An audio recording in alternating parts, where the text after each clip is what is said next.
Welcome back, folks. Glad to see you're still kicking in the digital world. Today, we're diving into a topic that's drier than a popcorn fart but crucial to your online well-being: least privilege access. Yeah, I know, it sounds about as exciting as watching paint peel. But trust me, this stuff matters. So what's the deal with least privilege access? In a nutshell, it's about giving users and apps the bare minimum access they need to do their thing. No more, no less. Think of it like this. You wouldn't give the intern the keys to the executive washroom, right? Same principle here. We're talking about protecting your precious data, folks.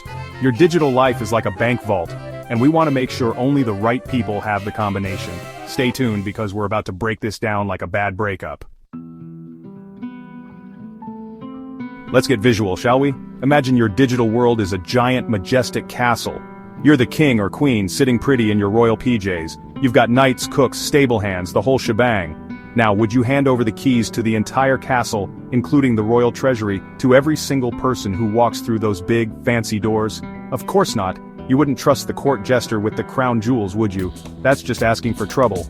No, you'd give each person access only to the areas they need to do their job. The cooks get the kitchen, the knights get the armory, and the stable hands? Well, let's just say they get a nose full of hay.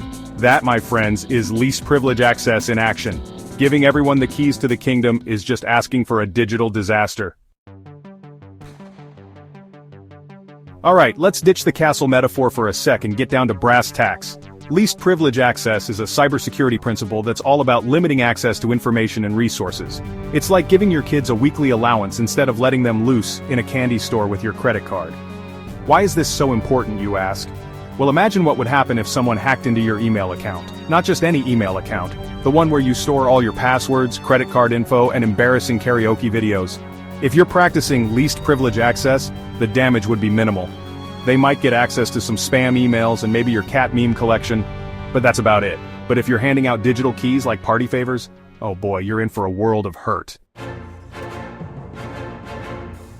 Alright, too access, too much trouble. Here's the thing about over-provisioning access. It's like leaving your front door wide open and inviting every cybercriminal in the neighborhood to come on in and make themselves at home.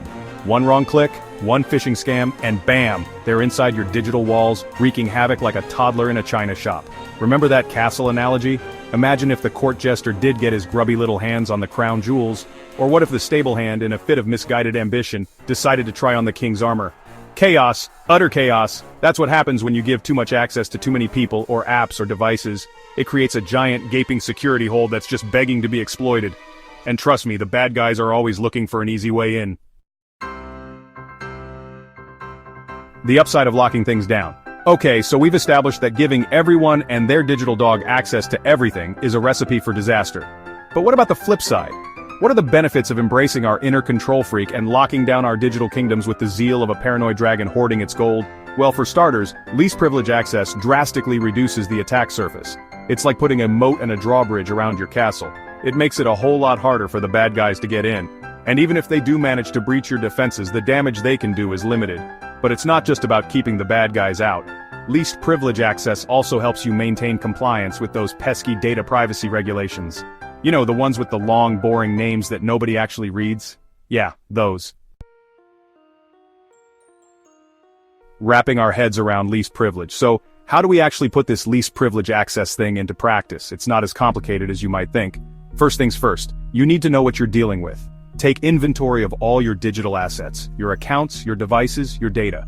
Once you know what you've got, you can start figuring out who or what needs access to what. This is where things can get a little tricky, but there are tools and techniques to help you out. One popular approach is something called role-based access control, or RBAC for short. RBAC is all about defining roles and assigning permissions based on those roles. So for example, you might have a standard user role with limited access and an administrator role with more extensive permissions.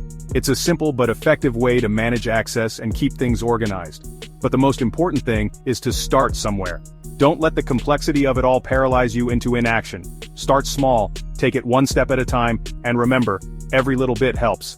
Because when it comes to cybersecurity, least privilege access is your best friend. Stay safe out there, folks.